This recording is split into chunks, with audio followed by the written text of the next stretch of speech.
1966 coup that led to the death of Tafawa Balewa and Amadu Bello, two prominent northern leaders. After the death of these people, there became serious hatred against the Igbos because it was alleged that the coup was plotted by the Igbo people. Here is the true fact that has come to light now, which you need to know. One, that the number of people that make up that coup plotters were about 14 people. Out of those 14 people, 2 of them were Igbos. The other 12 was Southern Christian and some few people from the north. The true fact that has now come to light are that these people were nationalists. They were tired of the situation of Nigeria then, and then they now come up and say, no, let's have a new leader. Guess who the leader was going to be? Awolowo. Don't just hear this from me, listen to this video.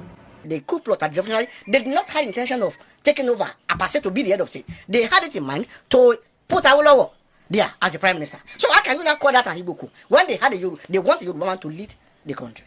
An Igbo man was not projected to be the new prime minister, which is, if it were to be now, it would be the new president. How then did you call it Igbo coup?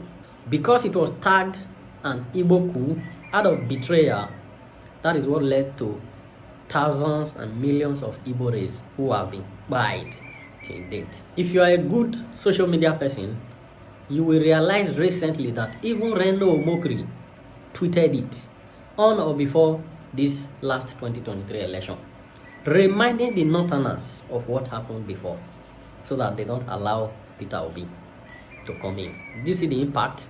As I speak right now, an Igbo man is in DSS dungeon, Nnamdi Kanu, going to 4 years now, in an alleged offense which they accused Sowore of, which they accused Sunday Igboho of. But those 2 persons has been released. But Nnamdi Kanu, an Igbo man, is still in DSS dungeon, even against court order that that man should be released. All for the purpose of hate against the Igbos because of this coup.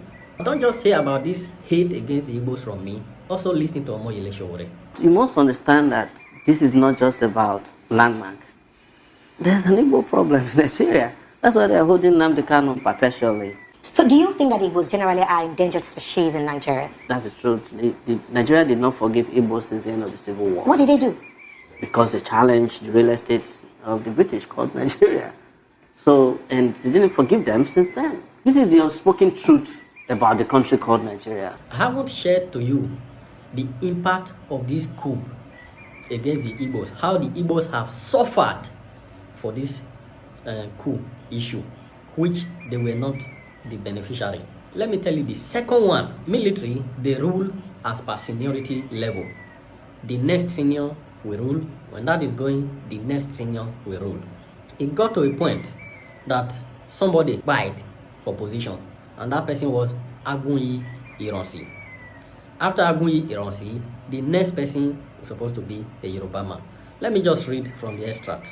The emergence of Lieutenant Colonel Gowon as the new commander-in-chief of the Nigerian Armed Forces marked the beginning of the tension between Gowon and Odumegu Ojukwu.